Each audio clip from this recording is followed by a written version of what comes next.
इस कार्यक्रम के पुण्यार्चक हैं श्री रतन लाल जी, श्रीमती राजप्रभा, अशोक, ममता, आदित्य, रिद्धिमा, आकाश एवं विशाल सेठी कोलकाता, श्री सुनील जी, श्रीमती आशा जी, विक्की, श्रेया, सिद्ध एवं अद्विता, हैदराबाद।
सब लोग आए हैं। हाँ भैया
नाम वो लिख रहे हैं पंडित जी, वहाँ लिखा।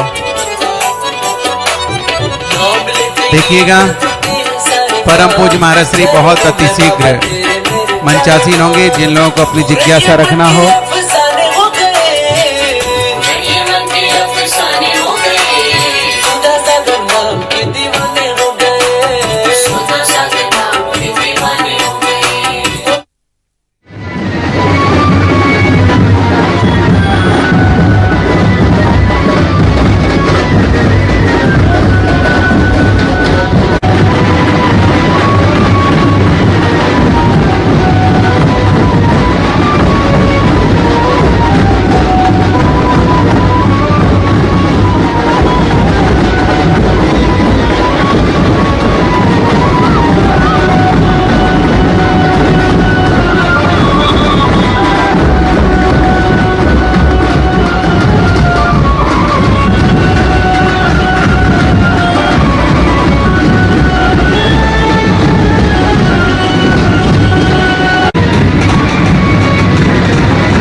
पूज्य सागर जी, वीर सागर जी, विशाल सागर जी, धवल सागर जी महाराज भी मंचासीन होंगे। इसके पूर्व हम चलते हैं बिना किसी भूमिका के जिज्ञासा समाधान हेतु परम पूज्य मुनिवर के चरणों में कोटि सा नम्र नमोस्तु के साथ निवेदन करेंगे और इसके पश्चात हम सभी लोग अपनी अपनी जिज्ञासा को रख करके समाधान को प्राप्त करेंगे।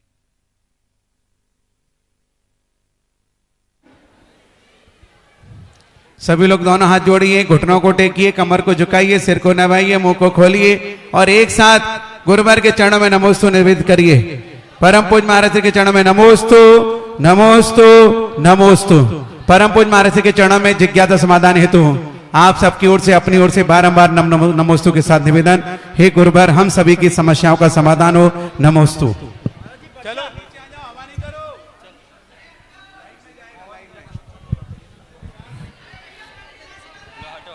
माइक चालू करो महाराज जी के।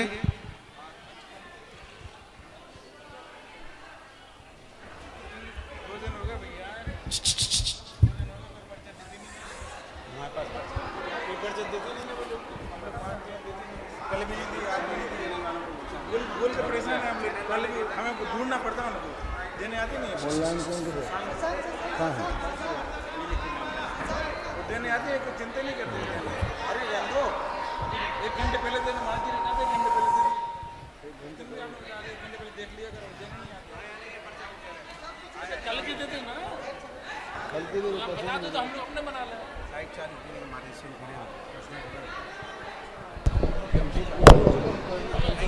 जब बोलिए परम पूज्य आचार्य गुरुवर 108 श्री विद्यासागर जी महामुनि राज की, मुनि पुंगो 108 श्री सुधा सागर जी महाराज की, पूज्य मुनि श्री वीर सागर जी महाराज की, मुनि संघ की।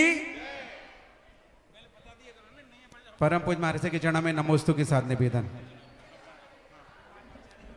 अपराणिक प्रेक्षणा स्वाध्याय विलयाम श्री काव्य सर्गम करें।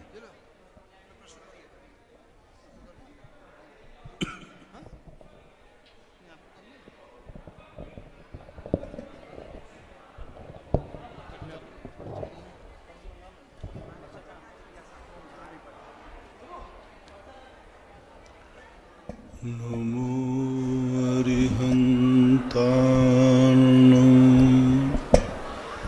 नमो सिद्धाणं नमो आयर्याणं नमो वज्रायाणं नमो लोये शवशाहूणं। पंच परमेष्टि भगवान की, आचार्य श्री गुरुवर कुंद कुंद महाराज की जय हो। आचार्य श्री गुरुवर विद्यासागर महाराज की जय हो। बोलिए परम पूज्य जगतपुर निरापक श्रवण मुनि पुंगव श्री सुधा सागर जी महाराज की, समस्त आचार्य संघ की। परम पूज्य मुनि श्री वीर सागर जी महाराज के चरणों में नमोस्तु के साथ निवेदन। परम पूज्य निर्यापक मुनि पुंगव श्री सुधा सागर महाराज के चरण कमलों में बारंबार नमोस्तु। इस कटनी नगर के नवोदित अतिशय क्षेत्र चेतनोदय में विहार करते हुए आज संघ आया। इस क्षेत्र का भ्रमण करके देखकर अति प्रसन्नता हुई। नवीन नवीन जिनालय तैयार हैं, चाहे वह समौसरण हो, नंदीश्वर हो अथवा वह बड़ा मंदिर। इतने बड़े परिसर में यह क्षेत्र देख करके भारतीय संस्कृति और जैन समाज के जो पूर्वज रहे हैं उनकी दूरदृष्टि का परिणाम है यह क्षेत्र हम सभी को देखने के लिए मिल रहा है। नमोस्तु पूज्यवर, एक जिज्ञासा है। आज की युवा पीढ़ी को कैसे हम संस्कारित कर सकें ताकि वह सुविधाओं के पीछे जो भाग रही है और नशे को अपना रही है, अपने जैन संस्कार और कुलाचार को भूल रही है, उसे कैसे बचा करके रख सकें, क्योंकि वह पढ़ाई के लिए छोटे नगरों कस्बों को छोड़ करके मेट्रो सिटी की ओर भाग रही है। ऐसे में कुछ इस प्रकार का मार्गदर्शन दे दीजिए ताकि हमारी आने वाली पीढ़ी सुरक्षित रह सके। किसी भी व्यक्ति जब कोई विपरीत दिशा में दौड़ चुका हो, उसको लौटाने के दो ही कारण होते हैं, एक भय और एक प्रीति। जहां वह दौड़ रहा है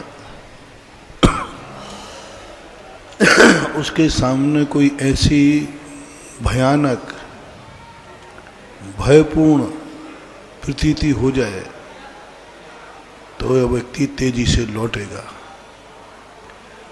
तो हमें यह खोजना होगा कि जिस ओर दौड़ रहा है उस ओर दौड़ने वाले उसके आगे उसकी क्या भयानक स्थिति होगी, क्या खाई है, क्या जिंदगी का दुखदाई होगा, उसके संबंध में हमें अध्ययन करना होगा। हमें उस दौड़ने वाले से आगे दौड़ना पड़ेगा। जो व्यक्ति लौटाना चाहता है उसके पास एक ऐसी शक्ति हो कि उस दौड़ने वाले से आगे दौड़ जाए और दौड़ने वाले को आगे जाकर कहे आगे मत बढ़ना, बहुत बड़ा खतरा है। उस खतरे से वह वाकिफ हो और उस खतरे से माध्यम से उसको लौटाया जा सकता है। दूसरा कारण होता है लोभ। जिस रास्ते पर उसको ले जाना चाहते हो लौटा कर को, उसको उससे ज़्यादा प्राप्ति होना चाहिए। वो जिस रास्ते पर जा रहा है वहाँ जो उसको उपलब्धि होने वाली है उससे अधिक उपलब्धि की प्रतीति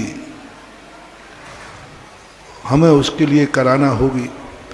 और जब वो अधिक उपलब्धि की प्रतीति कर लेगा तो वो स्वयं अपने आप लौट जाएगा।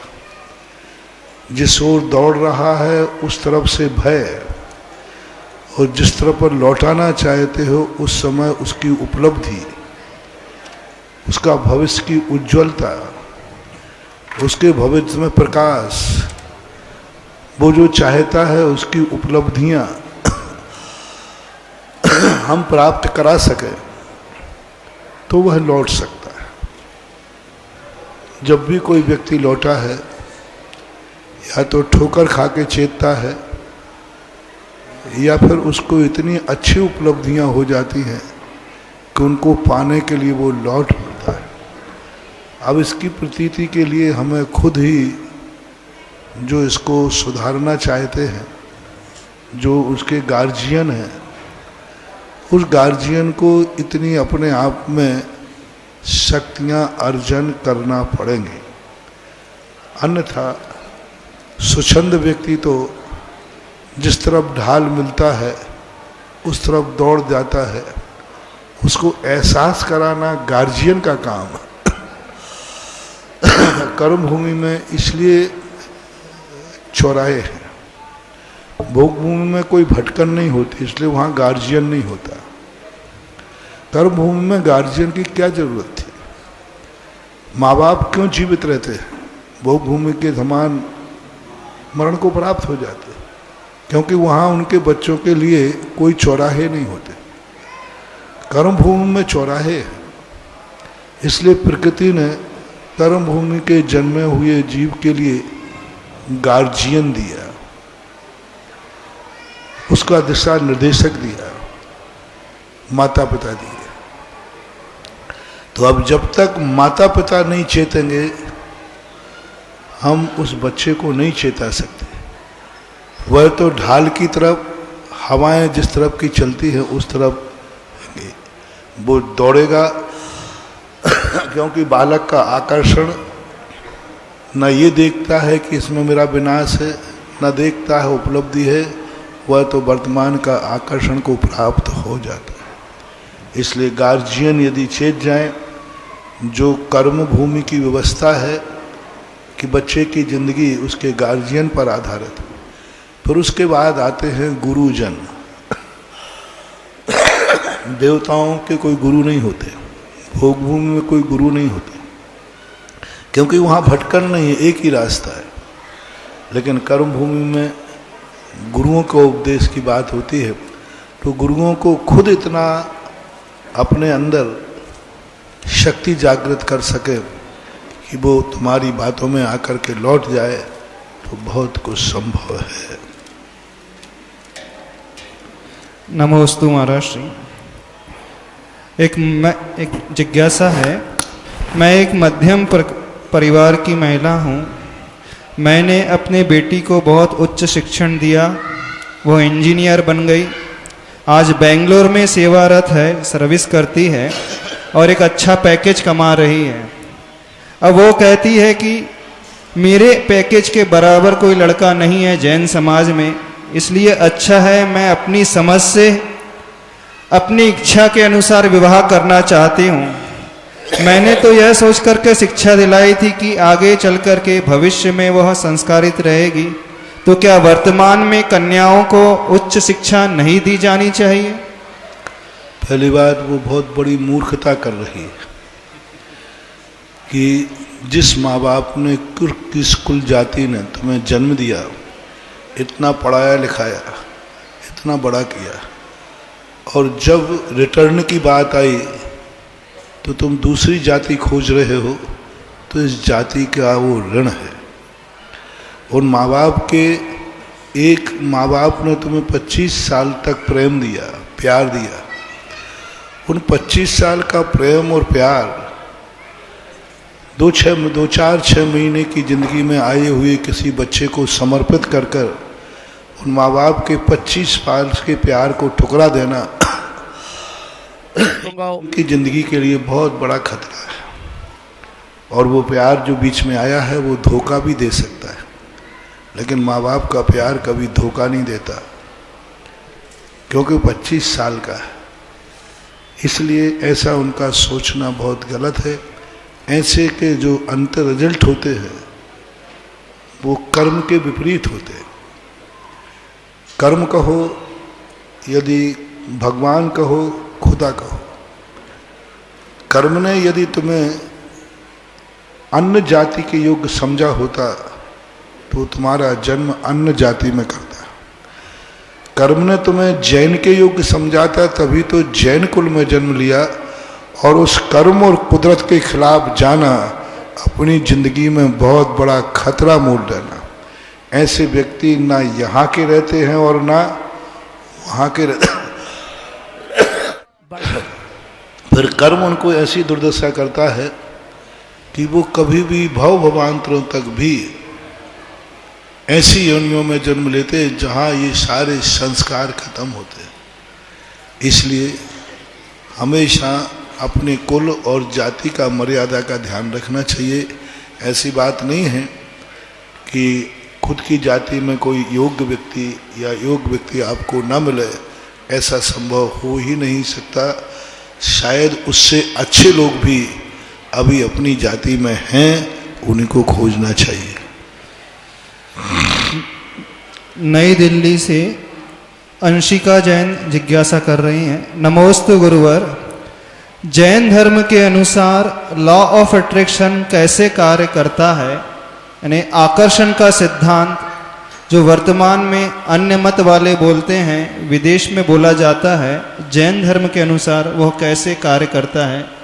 आकर्षण का सिद्धांत, लॉ ऑफ अट्रैक्शन।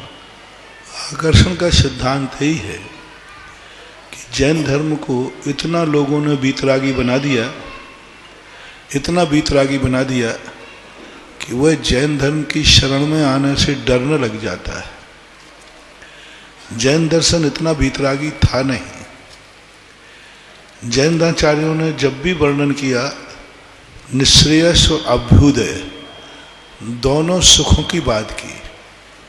आज जो स्वाध्यायशील पंडित लोग हैं, इन्होंने धर्म की प्रत्येक क्रिया को निःश्रेयस सुख से जोड़ दिया, परमार्थ से जोड़ दिया, मोक्ष से जोड़ दिया। धर्म से संसार की समस्याएं भी सुलझती हैं, संसार की उपलब्धि भी होती है। इसके संबंध में लोगों ने उपदेश, विद्वानों ने उपदेश देना बंद कर दिया। कुजवर समंत्रभद्र महाराज ने जब श्रावकों को उपदेश दिया तो वहाँ उन्होंने अपने उपदेश में मोक्ष मार्ग की चर्चा की, लेकिन सम्यक दर्शन के माध्यम से संसार के वैभव को भी उपलब्ध कराने के लिए उन्होंने 4 श्लोक लिखे। उन्होंने लिखा कि यह सम्यक दर्शन यदि मोक्ष नहीं मिलेगा तो संसार की सर्वोत्कृष्ट वस्तुएं भी मिलती हैं। ओजस तेजो विद्या विजय विभव सनाथा महाकुला महर्था मानव तिलका भवंती दर्शन पूता। सम्यक दर्शन के पूत को ये सब उपलब्ध होते हैं, शराग भक्ति और वीतराग भक्ति। यदि आज अपन दुनिया को या अपने बच्चों को आकर्षण करना चाहते हैं तो शराग भक्ति की तरफ प्रेरणा दें। शराग भक्ति में जब वो निष्णात हो जाए फिर उसके बाद वीतराग भक्ति की तरफ उसको प्रेरित करें। प्रारंभ से यदि हम वीतराग भक्ति दे देंगे वह भाग जाएगा, क्योंकि वह उस समय दूसरी हवाओं से संस्कारित रहता है, ऐसा माना। जी जैन मुंबई से अपनी जिज्ञासा रख रहे हैं। मेरे गुरुवर के चरणों में नमोस्तु। पूज्य श्री, आपके प्रवचनों में एक बार हमने सुना था भगवान का अभिषेक शांति धारा करते हैं तो मस्तक से वह श्रीवत्स पर गिरना चाहिए। इसका क्या अर्थ है, समझ में नहीं आया, कृपया करके समझाने की कृपा करें। श्रीवत्स चिन्ह होता है पूरी मूर्ति के आकर्षण केंद्र, यानी केंद्र बिंदु श्रीवत्स चिन्ह होता है। नाभि से कोई भी एनर्जी उत्पन्न होती है और हृदय पे आकर विकीर्ण होती है। अपन कभी भी बोलते भाई ये बात आप हृदय से बोल रहे हो क्या? हृदय में जब कोई वस्तु आती है तो विकीर्ण होती है। इसलिए तीर्थंकरों का श्रीवत्स चिन्ह है। यदि उसको छूता हुआ अभिषेक आता है तो वह गंधोदक अनेक शक्तियों से प्रभावित होता है। गंधोदक वैसे ही पवित्र है, लेकिन और पवित्रता के लिए ऐसा होता है। जब भगवान का अभिषेक करते हैं तो कई बार कई मूर्तियों का ऐसा था वो सीधा श्रीवत्स पर चिन्ह पर गिरता है। ऐसा कई बड़ी मूर्तियों में बिजोलिया के पारसनाथ, जो आज विश्व के सबसे बड़े पारसनाथ हैं, विश्व के सबसे, उन मूर्ति का अभिषेक जब भी करो सीधा जाकर श्रीवत्स चिन्ह पर गिरता है। तो ऐसा मानना चाहिए। अजमेर से श्रीमान त्रिलोकचंद जी जैन। मेरे इष्ट गुरुवर के चरणों में नमोस्तु। महाराज श्री, मैं यह जानना चाहता हूँ कि कुंडली में जो ग्रहों की दशाओं का वर्णन होता है उसका कितना प्रभाव वर्तमान के जीवन पर पड़ता है? इनका प्रभाव नहीं पड़ता। ये एक जांच मशीन है, ये थर्मामीटर है। जैसे आपको कोई बीमारी हो जाए तो जांच मशीन बता देती है कि आपको ये बीमारी है, इतनी अच्छी है, इतनी खतरनाक है, इतनी बुरी है, जो कुछ भी है। इसी प्रकार ये ग्रह ये संकेत देते हैं कि इस तारीख में इस समय जन्म लेने वाले जिंदगी के व्यक्ति के कैसे कर्म उदय में आएंगे, कैसे कैसे अच्छे बुरे कर्म करे। तो ये अच्छा बुरा प्रभाव नहीं डालते। ये जो नक्षत्र होते हैं हमारे लिए थर्मामीटर का काम करते हैं और संकेत देते हैं। अब इन संकेतों में हमें चेतना पड़ता है। जैसे थर्मामीटर ने बुखार दिखा दिया और मशीन ने बुखार दिखाया कि ये बुखार 6 महीने चलेगा, लेकिन औषधि आदि के माध्यम से उस बुखार को हम बहुत जल्दी भी नष्ट कर देते हैं। ऐसा ही ग्रह ने बता दिया कि इस व्यक्ति का ग्रह ऐसा है या ऐसा कर्म लेके आया है, तो उसे धार्मिक अनुष्ठान या विशुद्ध आदि परिणामों के द्वारा वह उसके द्वारा बताई हुई जो कर्म की बीमारी है वह धार्मिक अनुष्ठानों से बहुत जल्दी नष्ट की जाती है। ग्रह तो अचेतन है, जड़ हैं, उनमें रहने वाले देवता किसी का कुछ बिगाड़ते नहीं हैं, लेकिन वो संकेत मानना चाहिए मशीन के समान, जांच मशीन के समान, थर्मामीटर के समान। अब मंच में बैठे हुए पूज्यवर श्री पूज्य सागर महाराज श्री अपनी जिज्ञासा रखना चाहते हैं। बहुत अच्छी जिज्ञासा है। मुनि श्री पूज्य सागर जी महाराज। मुनि श्री जी के चरणों में बारंबार नमोस्तु। मुनि श्री जी, ढाई द्वीप में रहने वाला कोई संगी पंचेंद्री त्रियंच मरण करके सातवीं पृथ्वी जा सकता है क्या? त्रियंच तो जा सकता है। स्वयंभू रमण समुद्र के जो राघव मंश आदि सम्मूर्छन जीव हैं वे सातवें नरक तक जाते हैं, ऐसा आगम का उल्लेख है। लेकिन जो सिंह आदि जो हैं इनका पंचम नरक तक ही कथन मिलता है। त्रियंच में उन मत्स्यों का तो जाने का उल्लेख है।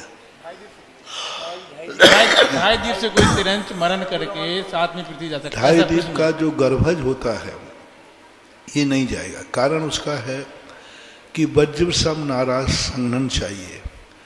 बहुभूमि के त्रियंच का वज्रसम नाराज संघनन होता है, लेकिन वे नरक नहीं जाते।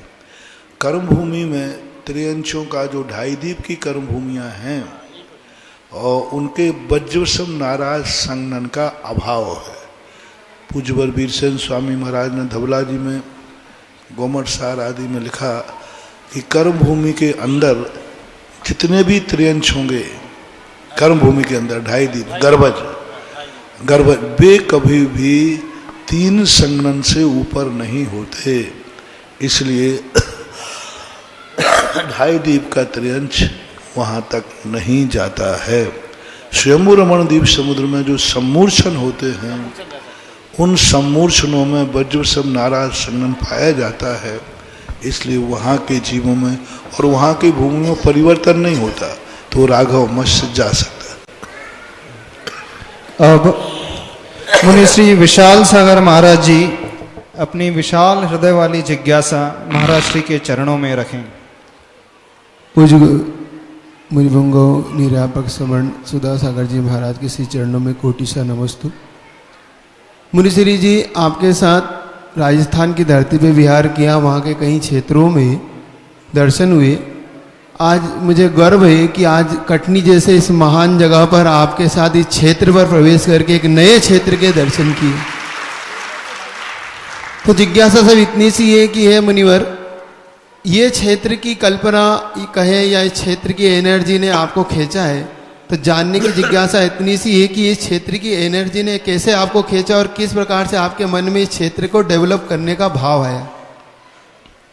मेरे मन में तो भाव आया नहीं, और कटनी कभी भी मेरे नक्शे में थी नहीं। हाँ, जब मैं रामटेक पूज्यवर आचार्य महाराज के 2012 में दर्शन करने गया और उनकी वंदना करने के बाद कुछ दिन रहने को वहाँ मिला, उसके बाद जब विहार करने की बात आई तो उन्होंने पता नहीं क्या उनके ज्ञान में झलका, उनके मालूम, उनको तो ऐसा कुछ था नहीं ज्ञान में। उन्होंने कहा तुम रामटेक से सीधे कटनी जाओ।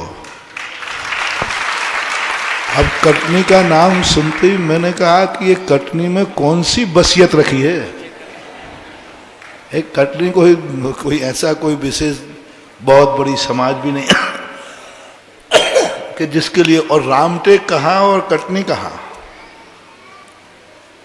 लेकिन अब गुरु की बात पर ज़्यादा बहस करना उचित, क्योंकि भावना और आज्ञा, इन दोनों में आज्ञा प्रधान होती है, भावना नहीं। भावना में स्वार्थ हो सकता है, आज्ञा में नहीं होता। तो मैंने कहा कि ठीक है। अब मैं रस्ते रस्ते सोचता आया कटनी क्यों दिया, चूना की खदानें हैं, गर्मी अलग पड़ती है, और यहाँ के मच्छरों के संबंध में खूब सुन रखा था। क्यों कटनी दिया, क्यों दिया, आने तक भी हमें इसका कोई जवाब नहीं मिला। जब गौशाला को देखने के लिए समय आए और जब सारी बातें चर्चा हुई, तब मुझे लगा कि हमारे गुरु भी त्रिकालदर्शी हैं। त्रिकालदर्शी का केवल ज्ञान भली ना हो, लेकिन अनुमान ज्ञान भी कई बार अतीत और अनागत की बात को बताते हैं। बस फिर तो जो कैसे हुई बहुत विशाल सागर जी, इस गर्मी में इन कटनी वालों ने कितना पसीना बहाया है। पानी पीता तो मैं कम था, क्योंकि जितना पेट है उतना ही पीऊंगा, लेकिन ये निकाल ज्यादा लेते थे। दिन भर मीटिंग पर मीटिंग, चर्चा, डिस्कशन, विशेष उहापोह और बनियों को इकट्ठा करना, मेंढकों को तोड़ना है। मेंढक जानते ना, मेंढकों, और उसमें कटनी और हो। मेंढक को दो पलड़ों पर तोड़ना है, एक को पकड़ो तो एक। फिर भी बहुत कटनी समाज को बहुत बहुत आशीर्वाद मैंने उस समय दिया कि अंतोगत्वा इन लोगों ने समर्पित होकर, और वो सवाई सिंघई परिवार के जो लोग थे उन लोगों की उदारता, जगन मोहन लाल जी के लड़के प्रमोद है, कक्का कक्का कक्का कक्का, वो उन्होंने और पूरी समाज ने एक बहुत बड़ा संकल्प करके और ये योजना बताई। उस समय जो तात्कालिक इनकी परिस्थितियां थीं, अभी महाराज लोग कह रहे थे कि ईंट का क्यों बनाया, पत्थर का क्यों। महाराज आज तुम अमीरी में आए हो, गरीबी में आए होते तो शायद मिट्टी का बनवाते। हाँ, अब तो अमीरी में आने, अब तो लोगों के भाव। उस समय परिस्थिति ये थी कि एन कैन प्रकार जैसे कुछ तो बन जाए, क्योंकि खुली हुई जमीन जैनियों की कोई बहुत कठिन है सुरक्षा, चारों तरफ से फैली थी। तो उस समय और कटनी बिना नाथ की अनाथ थी। यहाँ पंचायत नाम की चीज थी नहीं, अपनी अपनी ढपली, अपना अपना, कोई ये मंदिर संभाले था, कोई ये संभाले था, कोई ये। तो सब युवा वर्ग ने, सब लोगों ने आ करके और एक संगठन बनाया, एक पंचायत बनी, और फिर उसके बाद ये सारा समर्पण के समय यही चर्चा आई कि हम समर्पित किसको करें। यहाँ तो पंचायत है ही नहीं। पहला प्रश्न यहीं से आया कि समर्पण किसको किया जाए। तो उस उद्देश्य को लेकर के पंचायत बनी, और जिन युवाओं को हम युवा बना के गए थे आज भी पंचायत में बैठे हैं। ये संजय वगैरह बैठे ना, ये युवा वर्ग था, युवा वर्ग है, युवाओं में छोड़ गए थे। लेकिन बहुत उस समय जो तात्कालिक पंचायत बनी थी, मालगुजार है ना, संतोष जी मालगुजार अध्यक्ष थे उस समय। उस कमेटी ने भी बड़ी मेहनत की, बड़ी लगन की। देखो, नींव भरना कठिन है, नींव के ऊपर कार्य करना तो सरल हो जाता है। तो पुरानी पंचायत और नई पंचायत सब लोगों ने मिलकर के आज ये रूप दिया है, और बहुत बड़ी चीज है। अभी ये तो मात्र सैंपल था, अभी इतनी बड़ी जमीन में तो ना जाने और क्या क्या हो सकता है, बहुत कुछ हो सकता है। औषधालय बन सकता है, विद्यालय बन सकता है, सारे पर्पस इसमें विचारणी है। कहीं पर्पस होते हैं, जमीन नहीं होती। यहाँ जमीन भी है तो बहुत कुछ भी किया जा सकता है। विशाल सागर को प्रश्न आया तो मैं वीर सागर से तीनों से कहना चाहूँगा कि मेरा चार्ज अब तुम लोग ले लो और इसको हैंडओवर करके और विकसित करो। और कटनी समाज को मैंने उस समय भी कहा था, कटनी के नाम से कोई तुम्हें नहीं जानेगा, बहुत कटनी से अच्छे अच्छे शहर भी दुनिया में हैं। और कोई यदि जानेगा तो इसी तीर्थ क्षेत्र के नाम से जानेगा। मैं भी द्वारा आया हूं, कटनी के नाम से नहीं आया हूं। तीर्थ क्षेत्र तीर्थनोदय नाम इसका दिया, इस कारण आया। अब धवल परिणामों के धनी मुनि श्री धवल सागर जी महाराज अपनी जिज्ञासा रखें।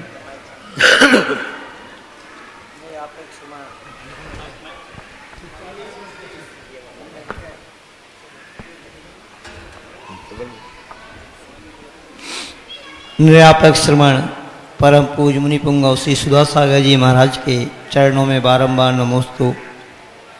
पूज्यवर जैसा मुनि श्री विशाल सागर जी महाराज ने आपसे शंका की है, मेरा तो मन गदगद हो गया। राजस्थान में मैंने आवास क्षेत्र देखा था, आपके आशीर्वाद से बना है, किंतु वह तो कुछ भी नहीं था। यह क्षेत्र तो इतना बड़ा है कि मन गदगद हो गया कि कटनी के नगर धन हो गया। और मैं तो सोच रहा था कि यहाँ पे अब कुछ प्लानिंग बनेगी, मुझे कुछ मालूम नहीं था, किंतु यहाँ पर आकर के देखा तो यहाँ जिनालय बन ही चुके हैं। बस अब आपकी चरण रही इस कटनी में अधिक समय तक पड़े कि यह क्षेत्र बहुत अति शीघ्र बनकर के तैयार हो और पंचकल्याण प्रतिष्ठा हो। यह यहाँ के बारे में मेरा जो मन की प्रसन्नता हुई मैंने रखी, अब शंका में रख रहा हूँ। बात एक मन में प्रश्न आ रहा था महाराज श्री, 3 प्रकार के मनुष्य होते हैं, कर्मभूमि मनुष्य, विद्याधर मनुष्य और भोगभूमि के मनुष्य। भोगभूमि वैसे शब्द ही बता रहा है कि जहाँ पर कोई कर्म नहीं किए जाते वह भोगभूमि कहलाती है। सुना है कि वहाँ पर जो रहने वाले मनुष्य हैं वो वहाँ पर जो 10 प्रकार के कल्प वृक्ष होते हैं, उन 10 प्रकार के कल्प वृक्षों के माध्यम से ही भोजन वस्त्र इत्यादि प्राप्त किया करते हैं। तो शंका ये है महाराज श्री कि उस भोगभूमि में क्या उन कल्प वृक्षों के कोई बगीचे वगैरह होते हैं, या वो जो मनुष्य रहते हैं उनके घर में ही कल्प वृक्ष हुआ करते हैं? पूज्यवर नेमीचंद महाराज ने श्री त्रिलोक सार के अंतर्गत 2 गाथाओं से इस बात को स्पष्ट किया है कि प्रकृति ही स्वयं अपने आप उनके पुण्य से इस रूप में परिणत हो जाती है, क्योंकि पुण्य में इतनी ताकत होती है कि पुद्गल को नाना रूप में परिवर्तित कर सकते हैं। जैसे उदाहरण आता है प्रथमान योग में कि कोई मुनिराज यदि कहीं नगर में विहार करते हैं रिद्धिधारी, तो 6 ऋतुओं के फल एकदम आकस्मिक आ जाते हैं। कैसे पक जाते हैं? अरे फल तो पहले फूल लगेगा, कई दिन तक वो फूलेगा, बाद में फल के रूप में परिणत होगा। ये तो प्रकृति का नियम है। लेकिन ऐसा पुण्य होता है उन महाराजों का कि 6 ऋतु के फल आ जाते हैं। आपने आम का पेड़ देखा, मोर लगता है, कितने दिन तक मोर रहता है? महीनों तक। अब मोर बसंत ऋतु में शुरू हो जाता है और आम, पका हुआ आम कब मिलता है? बैसाख में, जेड़ में पेड़ पे फला हो। लेकिन वहां क्षण मात्र में महाराज आए और पके हुए आम के फल, वो नकली नहीं, असली खाने के काम आते हैं। शास्त्रों में आया कि माली ने आकर कहा कि राजा के सामने कि हे राजन, बगीचे में 6 प्रकार के ऋतु के फल आ गए। कैसे आ गए? एकदम अनायास कैसे आ गए? बोले मुनिराज का संग पधारा, मुनिराज आए।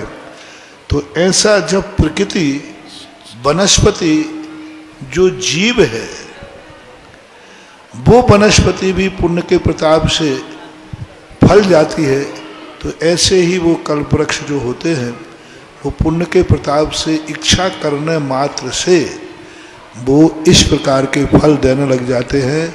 कोई बगीचा नहीं है, आकस्मिक उन्होंने कहा वस्त्र चाहिए, वहाँ से वस्त्र उनके हाथ में आ जाते हैं। भोजन चाहिए, उनके हाथ में भोजन आ जाता है। कल्प वृक्ष वो वनस्पति काय नहीं है, पृथ्वी काय होते हैं। और उन पृथ्वी कायों में से एक टीले टाइप के होते, वृक्ष के आकार के, बस वहाँ जाके मान्यता करते हैं, सामने आ जाता है। अब पूज्य और रही बात जो कह रहे हैं कि हमने आमा का देखा था, मेरी भावना भी यही रहती है कि मैं जो कार्य करूं वो पहले तो फर्स्ट रहे और आगे बढ़ूं तो वो सेकंड हो जाए। तो मैं यही चाह रहा हूं कि जितने तीर्थ क्षेत्र बने, हर क्षेत्र में पहले तो तुम कहो कि इतना अच्छा कोई नहीं है, बाद में कहो वो तो कुछ भी नहीं है, ये जो है ऐसा ही होना, यही विकासवाद का सिद्धांत है।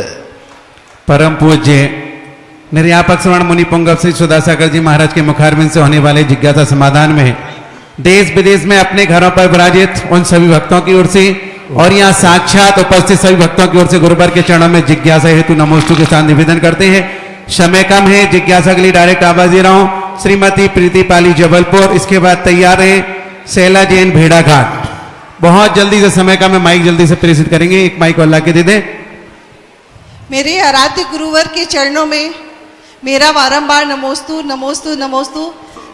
समस्त महिला महासमिति का भी महाराज श्री के चरणों में बारंबार नमोस्तु।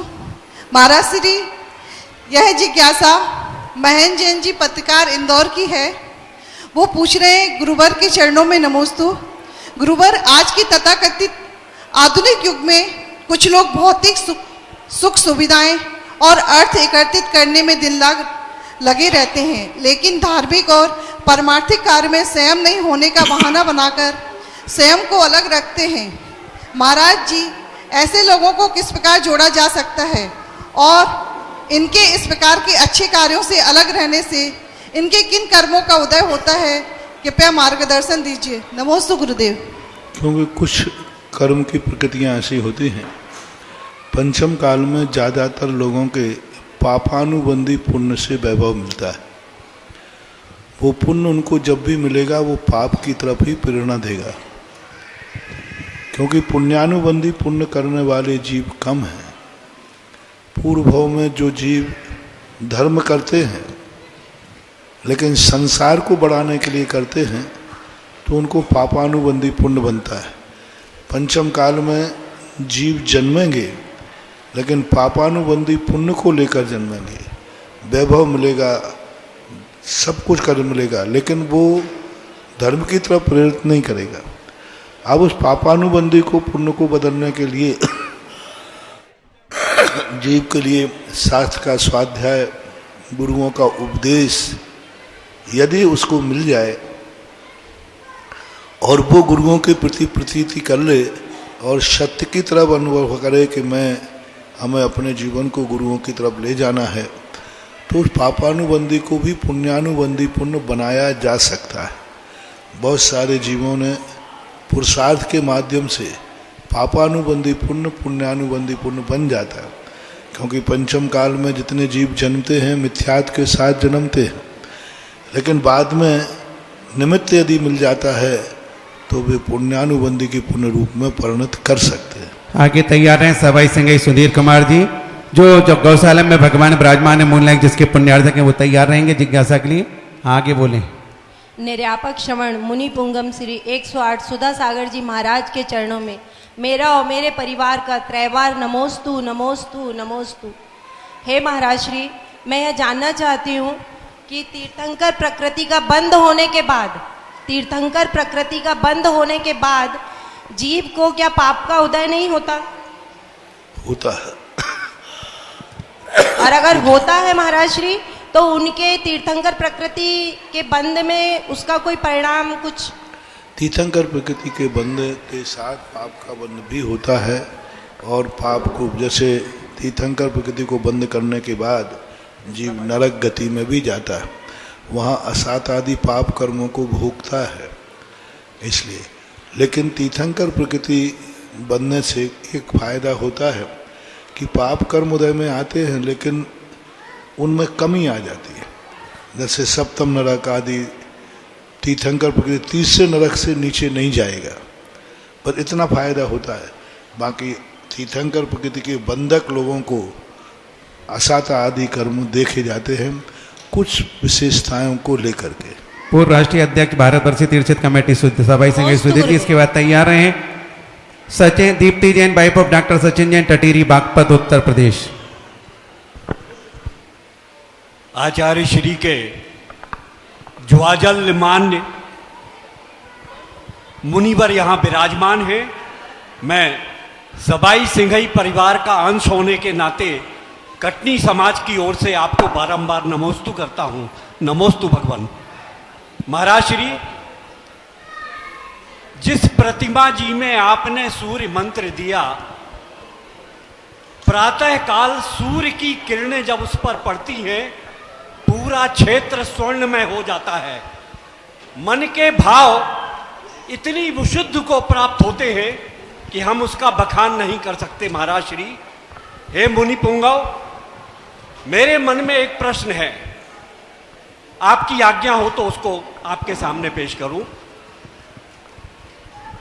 कुंडलपुर जी अतिशय क्षेत्र में श्रीधर केवली भगवान के चरण विराजमान हैं और हमारे बाबा जी पूज्य पंडित जगमोहन लाल जी शास्त्री ने वो शिलालेख उजागर किया कि ये श्रीधर केवली भगवान यहाँ से मोक्ष गए।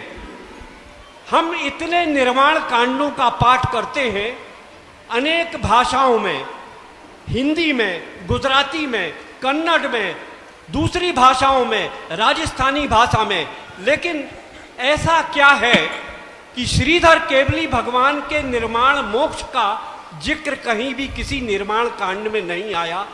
ये प्रश्न है गुरुवर। उसके दो कारण होते हैं। निर्माण कांड में जो लिखे जाते हैं उनमें इतने केवली छूट गए, इतने केवली छूट गए, एक कोड़ा कोड़ी सागर वर्ष में असंख्यात जीव मोक्ष प्राप्त किए। वर्णन उन्हीं का किया जाता है जिनसे हमारा कोई उपकार हुआ हो, प्रत्यक्ष में अथवा परोक्ष में।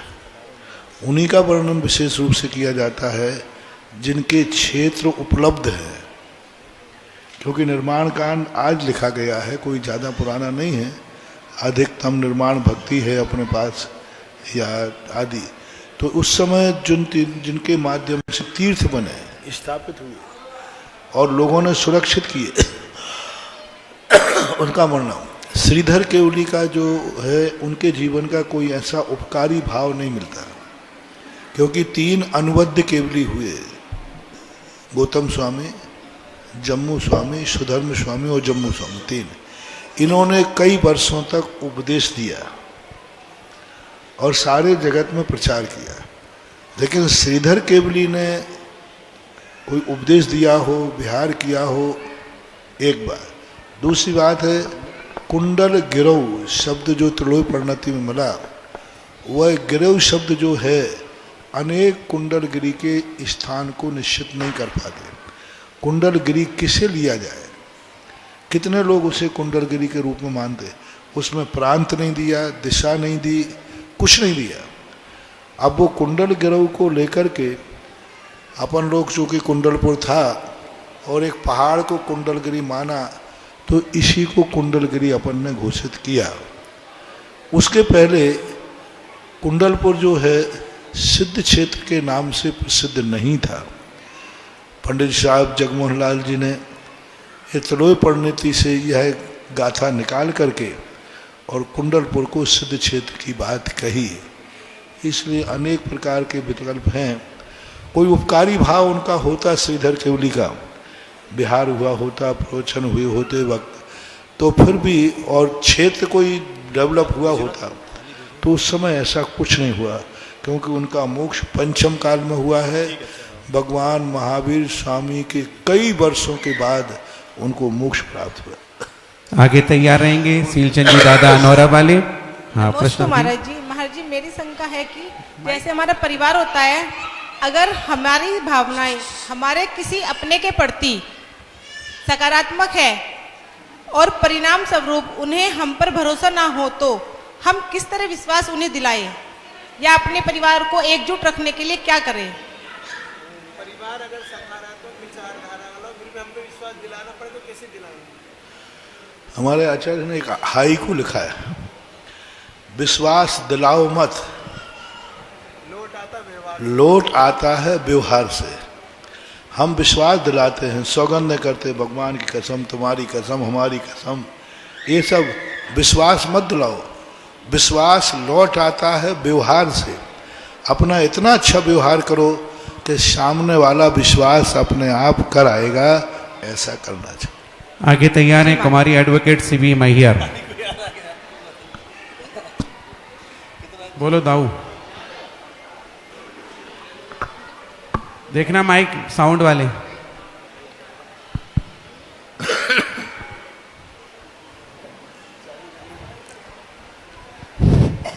ललितपुर से शीलचंद जैन अनौरा का मेरे गुरुवार खांड प्रस्थ से इंद्र प्रस्थ बनाने वाले निरापाक मुनि पुंगा श्री स्वामी को त्रिवार नमोस्तु नमोस्तु। गुरुवार नंदीश्वर दीप की पूजन में आया है कि बिंब 100 रत्नमयी सोहें, तो ये 1 से 8 दिन बिंब कहाँ है। दूसरी बात, नंदीश्वर दीप में 52 जिनालय बताए हैं और उसमें ये पंचमेरु कहाँ से आ गए। इनका मंदिर अलग होता है कि उसी में होता है। तीसरी बात, पंचमेरु में 80 जिनालय बताए हैं, लेकिन ये गजदंत कहाँ से आ गए, गजदंत क्या है, इनका भी वर्णन किसी दृष्टांत के साथ बताइए। नमोस्तु नमोस्तु नमोस्तु। नंदीश्वर दीप के अंदर मेरु इसलिए लेते हैं कि उसको 8वां दीप सिद्ध करना है। 8वां दीप में नंदीश्वर दीप है, तो अब 8वां दीप जब बनेगा तो मध्य में जो 5 मेरु हैं ये मेरु एक प्रतीक के रूप में हम रख लेते हैं और उसके माध्यम से हमारे अंदर चारों तरफ, हालांकि नहीं रखें तो कोई ज़रूरी नहीं है। जैसे अभी बिजोलिया के अंदर नंदीश्वर दीप बन रहा है, चौलेश्वर क्षेत्र बिजोलिया तपोदय और चौलेश्वर से देशनोदय, वहाँ पर जो नंदीश्वर दीप बन रहा है उसमें 5 मेरु नहीं है। मध्य में सहस्रकूट है और सहस्रकूट के चारों तरफ 52 जिनालय अलग अलग बन रहे हैं। तो इस प्रकार के जिनालयों की ये स्थापना निक्षेप से रचना होती है। गजदंतों को मेरु के अंदर इसलिए नहीं लेते हैं, हालांकि मेरु के अंदर जो पुराने मेरु बने हुए रहते हैं पीतल के, उनमें 2 ऐसे पीतल के दांत निकले रहते हैं, उनके ऊपर रहते हैं, तो वो मेरु से बाहर है। मेरु का स्थान जो है भद्रसाल वन पहला, फिर शौमनस वन, नंदन वन, शौमनस और पांडुक वन, ये 4 वन हैं। गजदंत उस मेरु से जुड़ करके बाहर को निकले हुए हैं, इसलिए मेरु के अंतर्गत उनको नहीं लेते हैं, लेकिन बनाते समय उन गजदंतों का उल्लेख करते हैं। ऐसा आगे तैयार है रोनेल पीएम। और 108 मूर्तियों के संबंध में जो कथन है वो कथन मिलता है, एक एक जिनालय में 108 जिनबिंब होते हैं, ऐसा उल्लेख है। हाँ बोलिए। पूज्य गुरुवर के चरणों में मेरा बारंबार नमोस्तु नमोस्तु नमोस्तु। महाराज जी, मैं सिविल जज की तैयारी कर रही हूँ और मन में यह शंका आती है कि एक न्यायाधीश के रूप में अगर किसी अपराधी को फांसी की सजा सुनाते हैं या सुनाऊंगी तो क्या उस पर हिंसा का दोष लगेगा? सिविल जज की तैयारी कर। फांसी की सजा सुनाना पड़े तो क्या मुझे दोष लगेगा? तुम कहाँ सुनाते? नहीं मतलब जज बन भी जाओगे तो तुम नहीं सुनाते। कोई भी मजिस्ट्रेट ये नहीं लिखता है कि मैं सजा सुना रहा हूँ, ये लिखता है फलानी धारा के अनुसार इसे सजा दी जाती है। मैं शब्द का प्रयोग नहीं होता, मैं सुना रही हूँ ऐसा उल्लेख कभी भी जजमेंट में नहीं होता। फलानी धारा के अनुसार, कानून के अनुसार इसे इस प्रकार की सजा दी जाती है। तो तुम कहाँ सजा दे रहे हो? सजा देने वाला तो कानून है, इसलिए कानून का पालन करने से तुम लोगों को कोई दोष नहीं लगता। हाँ, यदि गलत भाव से दिया है तो बराबर दोष लगेगा, और न्याय और कानून से वो सजा का हकदार है, अपराध उसका ऐसा है, तो आपको कोई दोष नहीं। कानून का पालन करना आपका धर्म है। आगे तैयार हैं दसम प्रतिमाधारी बाल ब्रह्मचारिणी बहन सविता दीदी। नमोस्तु महाराज श्री। महाराज श्री, जिस प्रकार के अयोध्या नगर के वासियों को होने वाले भगवान श्री राम को वापिस अयोध्या लाने के लिए 14 साल लगे थे, हम सूरत वासियों को तो 17 साल हो गए। हमारा वनवास कब खत्म होगा महाराज श्री? बेटा, ना तो हमें वनवास हुआ है, ना हमारे पीछे कोई कैकई है। वनवास क्या कहीं नहीं दिलाया था मंत्राना, और ना तो हमें कोई वनवास हुआ है। हमारा तो पूरा राज्य यही है। हमारा वनवास कब खत्म होगा? तो आपको ना तो हमने वनवास दिया है, किसी ने आपको वनवास दिया नहीं है। मूल स्थान है, हमें वनवास किसी ने दिया नहीं, क्योंकि हमारा तो पूरा आर्यावर्त पूरा हमारा राज्य है, बिहार क्षेत्र है, ना हमें कोई भेजता है ना कोई इस प्रकार के करते ऐसा। परम पूज्य आगे तैयार रहेंगे कल्पना जैन कटनी। परम पूज्य व्यापक श्रमण के चरणों में कोटि सा नमन। मुनि श्री, एक जिज्ञासा है कि नीच गोत्र का बंध पर की निंदा और आत्म प्रशंसा से होता है, और ये अनंतानुबंधी के साथ होता है, तो मिथ्या दृष्टि ही करता है। अब प्रश्न ये है, क्या सम्यक दृष्टि जीव कभी पर की निंदा नहीं करता होगा, और यदि करता है तो फिर उसका सम्यक्त में दोष लगता है कि सम्यक्त से च्युत हो जाता है। तीर्थंकर सम्यक दर्शन के साथ नीच गोत्र का बंध कभी हो ही नहीं सकता। जब भी यदि उसकी निंदा है, निंदा का अर्थ होता है अपनी प्रशंसा, दूसरे की निंदा, दूसरे को नीचा दिखाने के लिए यदि कोई निंदा करता है तो बराबर उसका सम्यक दर्शन छूटेगा, गिरेगा, गिरना ही चाहिए, क्योंकि जब उसका अध्वान ही दूसरा गुण स्थान है, क्योंकि नीच गोत्र का बंध पहले और दूसरे गुण स्थान में होता है। तीर्थंकर को भी नीच गोत्र का उदय आता है, अभी जैसे प्रश्न किया था, तो उन्होंने पूर्व में बांधा हुआ जो गोत्र है, क्योंकि तीर्थंकर प्रकृति के साथ में नीच गोत्र की सत्ता पाई जाती है, तो नीच गोत्र की जो सत्ता उसमें बंधी है वो उनका उदय में आ जाता है, क्योंकि सम्यक दर्शन को उदय में आने से कोई बाधा नहीं है, बंध से बाधा है। तो बंध नहीं करता। हाँ, नीच गोत्र का उदय पंचम गुण स्थान तक रहता है और बंध दूसरे गुण स्थान तक होता है, तो उस समय उसका गुण स्थान गिरेगा नियम से। तो आगे तैयार रहेंगे शोभा प्रवीण जैन यूपी। माइक बंद हो गया आपका, पंडित जी देखो जल्दी जाके। तब तक हमारे श्री श्रीमती शालिनी जैन नमोस्तु महाराज, उनका प्रश्न है, एक सेकेंड, बच्चों का नामकरण किस आधार पर रखना चाहिए और नाम का प्रभाव बच्चों के व्यक्तित्व पर, जीवन पर प्रभाव पड़ता है, कृपया समाधान करें। राशि के अनुसार रखना चाहिए, उनके व्यक्तित्व पर प्रभाव पड़ता है या नहीं पड़ता है, इसलिए किस आधार पर नाम रखें। पूज्यवर जिनसेन स्वामी ने श्री महापुराण के अंतर्गत एक नामकरण क्रिया की, जिसका उल्लेख उन्होंने किया कि 12वें दिन बच्चे के नामकरण करने के लिए शुभ नाम एक कलश में स्थापित कर देना चाहिए और उन शुभ नामों में से कोई एक नाम निकाल करके रखना चाहिए। ज्योतिष शास्त्रों के अनुसार यह उल्लेख मिलता है कि जिस नक्षत्र और जिस राशि में उसका जन्म हुआ है, उस राशि का जो प्रथम अक्षर हो, उस प्रथम अक्षर पर नाम रखने से जो प्रथम अक्षर मिलता है उसके अनुसार नाम रखने से उसके अनुकूल वातावरण बन जाता है, ऐसा उल्लेख मिलता है। अब जैसी अनुकूलता बने वैसा करना। आगे तैयार हैं, राशि के अनुसार रखते हैं तो अच्छा है, श्रेष्ठ है। बालचंद जी बिलहरी। मुनि श्री जी के चरणों में बारंबार मेरा नमोस्तु नमोस्तु नमोस्तु। हे मुनि श्री, मेरा प्रश्न यह है कि सम्यक दृष्टि और मिथ्या दृष्टि में क्या अंतर है, और मैं कैसे समझूं कि मैं मिथ्या दृष्टि हूं या सम्यक दृष्टि? मैं कैसे समझूं कि मिथ्या दृष्टि हूं कि सम्यक दृष्टि हूं? आपको यह प्रतीति होना चाहिए सच्चे देव शास्त्र गुरु के प्रति ही, सच्चे देव शास्त्र गुरु का स्वरूप जो है, यदि यह तुम्हारे ज्ञान में आ गया और उन्हीं के प्रति आपका समर्पित हुआ कि यही मोक्ष मार्ग है, यही सच्चे देव शास्त्र गुरु हैं, तो अपने आप को सम्यक दृष्टि मानना चाहिए। श्रद्धानाम परमार्थानाम माप्तागम तपोभृताम त्रिमूढ़ा पौर्णमष्टांगम सम्यक दर्शन मशमयम, यानी गुरु कुदेव कुशास्त्रों से दूर रहना, सच्चे देव शास्त्र गुरु पर श्रद्धा करना, यही सम्यक दर्शन का स्वरूप है। आप लोगों की जिज्ञासाओं को सुनकर नमोस्तु नमोस्तु जिनवाणी चैनल परिवार ने स्वयं 10 मिनट एक्स्ट्रा आपको दिए हैं ताकि आपको और लाभ मिल सके। इसके बाद तैयार रहें विनीता जैन।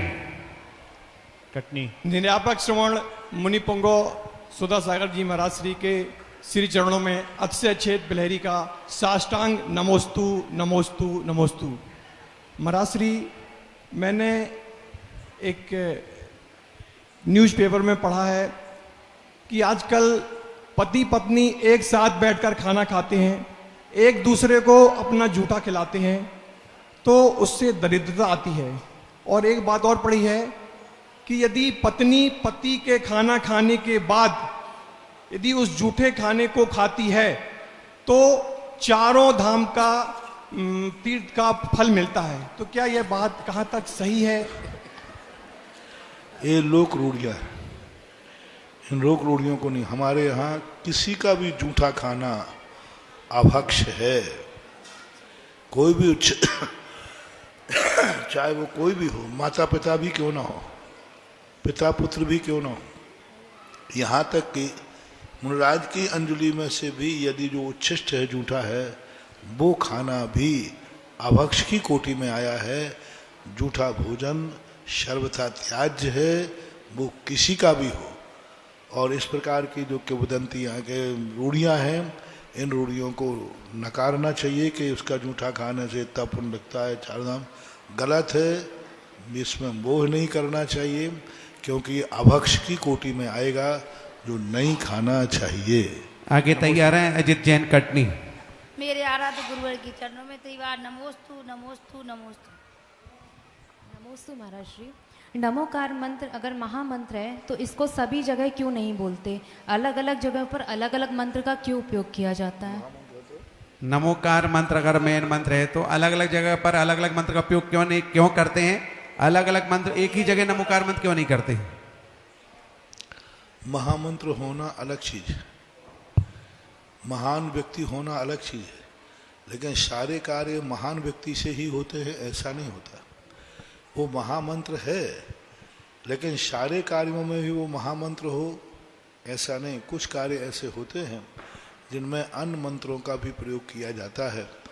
उसकी महानता इसलिए है कि वो पांचों परमेष्ठी को समाहित किए, लेकिन आगे जाकर के मंत्रों के अलग अलग कार्य जैसे अनुष्ठान किए जाते हैं तो उसमें नमोकार मंत्र का नहीं होता, शांति मंत्र पढ़ते इसलिए अन्य मंत्रों का भी अपने आप में स्थान है। अजीत जैन कटनी। संजीव जैन कटनी। नमस्ते गुरुवर। गुरुवर, मेरी जिज्ञासा कर्म सिद्धांत से संबंधित है कि जैसे ये रूसी सेना को आदेश दिया गया है कि वे यूक्रेन में हमला करें और वहाँ पर नुकसान पहुँचाएं। अब वहाँ पर कई बार ये भी देखा गया है कि रूसी सेना हमला तो कर रही है। दोबारा शुरू करो।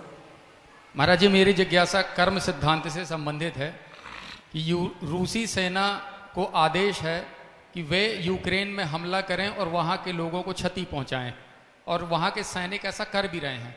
कई बार ये भी देखा गया है महाराज जी कि वो सैनिक अपने सरकार के आदेश का पालन तो कर रहे हैं, लेकिन साथ ही साथ वो दुखी भी हो रहे हैं क्योंकि वहाँ पर कई लोगों की हिंसा हो रही है।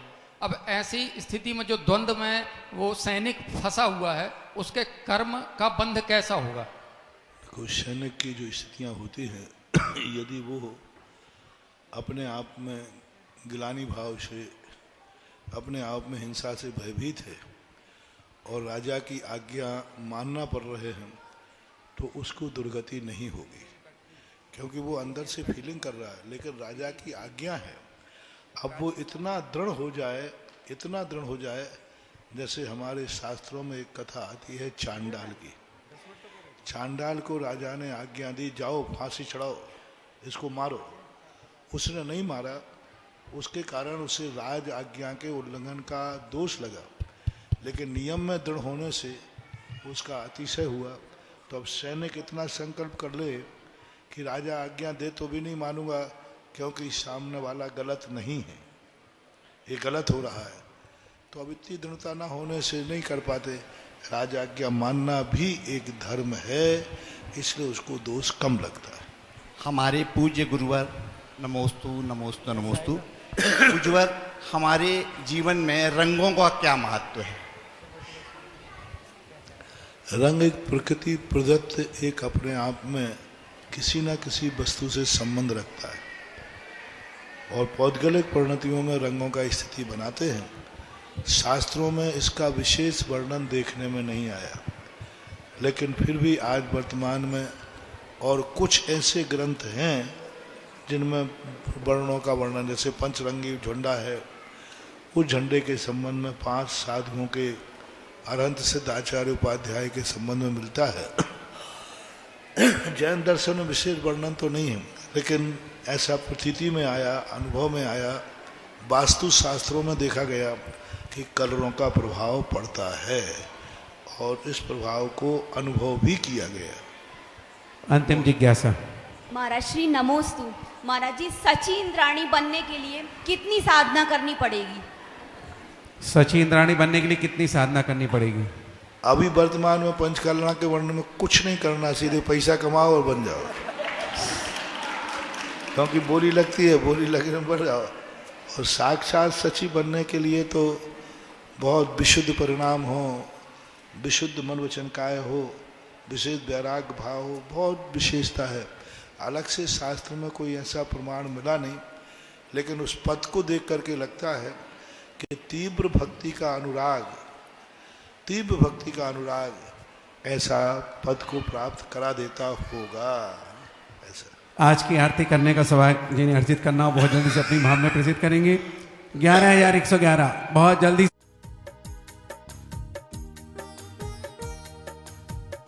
इस कार्यक्रम के पुण्यार्चक थे श्री रतन लाल जी, श्रीमती राजप्रभा, अशोक, ममता, आदित्य, रिद्धिमा, आकाश एवं विशाल सेठी कोलकाता, श्री सुनील जी, श्रीमती आशा जी, विक्की, श्रेया, सिद्ध एवं अद्विता हैदराबाद।